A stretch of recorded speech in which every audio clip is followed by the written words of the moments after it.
I never imagined I'd find myself in a situation like this. Yet here I am at 35, grappling with the whirlwind of events that unfolded over the last few days. My life was turned upside down in just a few hours, and I'm still trying to come to terms with how drastically things have changed. As a pediatrician, my life revolves around caring for children and supporting their families. I met my girlfriend 3 years ago when she brought her younger sister in for a checkup. What should have been a brief appointment turned into an hour-long conversation. She had just moved to Seattle and was trying to navigate the complexities of the city. We connected instantly. Before meeting her, I had struggled to find someone with whom I could envision a future. My friends had mostly given up on setting me up on dates, and I had begun to accept that a single life might be my fate. But she was different. Her vibrant energy attracted people effortlessly, and before long, I found myself deeply in love. At the time, she was completing her MBA, a commitment that required her full attention. We moved in together about a year ago, and I felt confident in our life together. Financial stability wasn't a concern given my thriving practice, so I encouraged her to take her time finding the right job. I wanted her to focus solely on her career aspirations without the burden of rent or bills weighing on her. However, there was one lingering issue that gnawed at me: her childhood friend Mark. They had grown up together in Portland, and while I tried to be supportive of their friendship, something about it always unsettled me. He would visit every few months, and despite my efforts to be friendly, he consistently maintained a barrier that felt more like an unspoken competition. My girlfriend would assure me he was just protective, but it felt more like he wished I weren't in the picture. Then, everything changed last Monday. She called to share the exciting news that she had finally landed a marketing job after a series of interviews. I was genuinely thrilled for her and decided to surprise her with a celebratory dinner. I left the clinic early, picked up her favorite Thai food, grabbed a bottle of wine, and retrieved a silver bracelet I had been hiding for weeks. Something she had admired at a local market, a delicate piece with a little elephant charm she adored. As I entered through the garage, I heard her laughter emanating from upstairs. She was on the phone, and instead of ignoring it, I paused because she sounded so genuinely happy. That's when I realized she was talking to Mark. What I overheard next made my stomach drop and my heart race. She was mocking me. Not just light-hearted jokes, but cruel, humiliating remarks about our private lives. She compared me to her ex, fabricated stories, and laughed at my expense. She even made demeaning comments about my intelligence, suggesting I was cute but simple, despite my years of hard work to build my career. A wave of disbelief washed over me. I quietly left the house, drove to a nearby park, and sat there for hours. The food grew cold, the wine remained untouched, and the bracelet felt like a weight in my pocket, a painful reminder of everything I thought we were. She texted several times, asking when I'd be home, but I couldn't bring myself to respond. The following days blurred together as I went through the motions at work, attempting to process everything. Here was someone I believed I knew completely, someone I was planning to propose to, only to realize I hardly knew her at all. My sister Kate, my voice of reason, urged me to confront the matter directly. She was right, of course. But the thought of facing my girlfriend and admitting I had overheard everything made me feel nauseous. Still, I knew I couldn't pretend nothing was amiss. I planned to take her to a small wine bar downtown, where we had our first date. I thought a public setting might help keep things civil, while the private booze would allow us to talk. I wanted to handle the situation with dignity. Despite feeling like my world was collapsing, she dressed up for dinner, wearing the blue dress I had gifted her for her birthday, and kept reaching for my hand, excitedly discussing our plans for the weekend. I barely registered her words.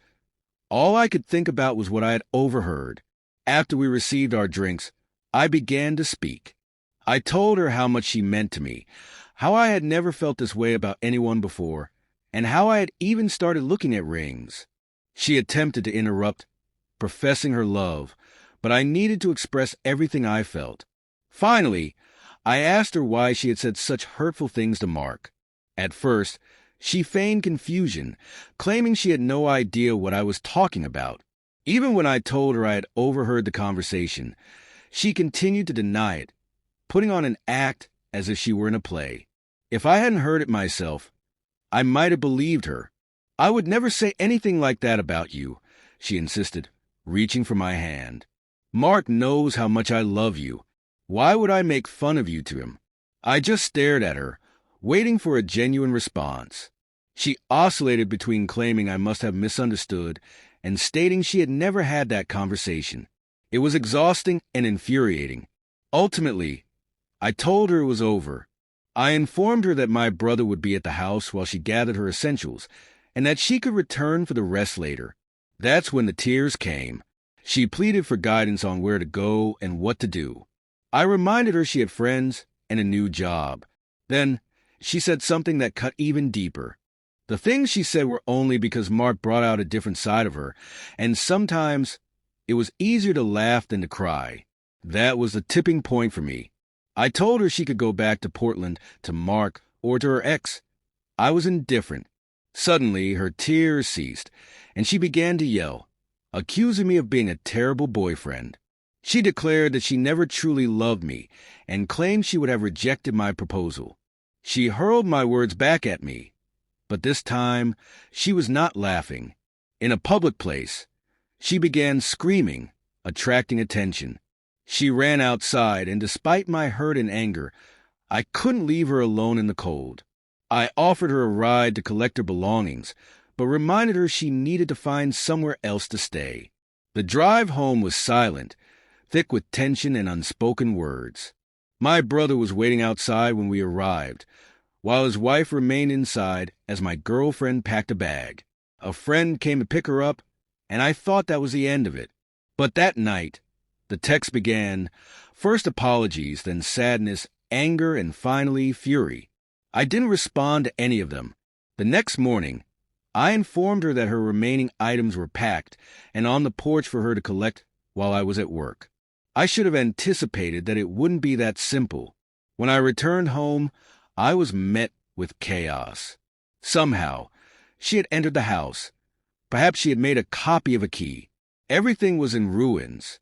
Family photos were smashed, furniture wrecked, sinks clogged, water left running, and food scattered everywhere. She had even broken into my work SUV, pouring soup and flour all over the interior. At the very least, she had the sense to put my dogs in the bedroom to keep them safe. Just a week prior, we had been enjoying game nights with friends and planning our future. Now, my home was a disaster. My car was damaged, and the woman I thought I would marry had revealed a side of herself I didn't recognize. In a fit of petty revenge, I ordered a large quantity of baby carrots to be delivered to her friend's house, where she was staying. It was childish, I admit, but after the havoc she wreaked on my home, it felt like a small act of retribution. She responded with more hostile texts, prompting me to block her number. I filed a police report regarding the damages, but without witnesses, they said proving her culpability would be difficult. My insurance would cover most of the costs, but that wasn't the heart of the issue. Several days have passed, giving me time to reflect. My friends insist I dodged a bullet, and I know they're right, but it still stings.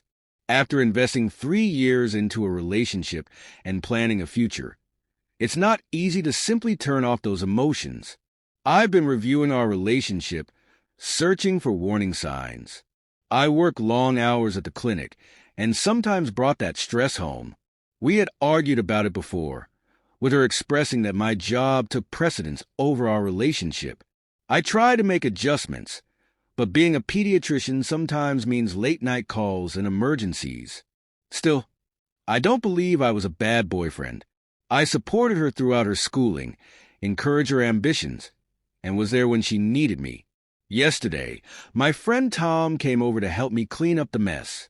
As we worked, he mentioned that his wife had always sensed something off about my girlfriend's friendship with Mark. She had noticed the jabs at me and how my girlfriend would laugh instead of defending me. It seems that sometimes others can see things more clearly than we can. The most painful part isn't the property damage or the embarrassment of what she said. It's realizing that the person I trusted most was living a double life. She was loving and supportive to my face while ridiculing me behind my back. I find myself questioning the authenticity of our shared moments, wondering if they were genuine or just an act. Kate advises me to stop overanalyzing and accept that some people are not who they pretend to be. She's likely right. Kate has always been forthright with me, even when I didn't want to hear it. She reminded me that someone who truly loves you wouldn't belittle you to others, especially not to someone like Mark. The clinic has kept me occupied, which helps. Children have a way of providing perspective. Yesterday, one of my young patients noticed my sadness and asked why I looked that way. I told her that sometimes adults get sad too. She handed me a sticker from her collection, assuring me it always made her feel better. It was a simple gesture, yet it brought a smile to my face for the first time in days. This experience has shaken my confidence, not in my appearance or intelligence, but in my judgment. How did I not see this coming? How did I miss the signs that she wasn't who I thought she was? My brother says that's a normal reaction, but I shouldn't allow one person's actions to taint my trust in others. He's right. I won't let this experience make me bitter or suspicious of everyone. That's not who I am, and I refuse to let it change me. I've started cleaning out the house, discarding anything that reminds me of her. It's surprising how many trivial items can evoke memories. A coffee mug she favored, photos on my phone, takeout menus from her favorite restaurants. Disposing of each item feels like closing another chapter. The police called about my report, but as expected, they said there wasn't much they could do without solid evidence. The insurance will cover most of the damage, so I'm focusing on moving forward. Engaging in a legal battle with her would only prolong her presence in my life, and I want to avoid that. Some friends suggest I should start dating again. Get back on the horse, they say, but I'm not ready for that. Right now, I need to prioritize myself, my work, and rebuilding my life without her. Maybe in time, I'll be open to trusting someone again, but for now, I find solace in my own company. Reflecting on everything, I'm grateful to have uncovered her true nature before marriage or children entered the equation. My house is damaged, and my car is ruined. But those are just material possessions that can be repaired or replaced. What can't be fixed is a relationship built on lies and disrespect. I deserve better. Everyone does. I don't know what the future holds, but I know I'll be okay. This experience has taught me valuable lessons about myself, about love, and about the qualities I need in a partner.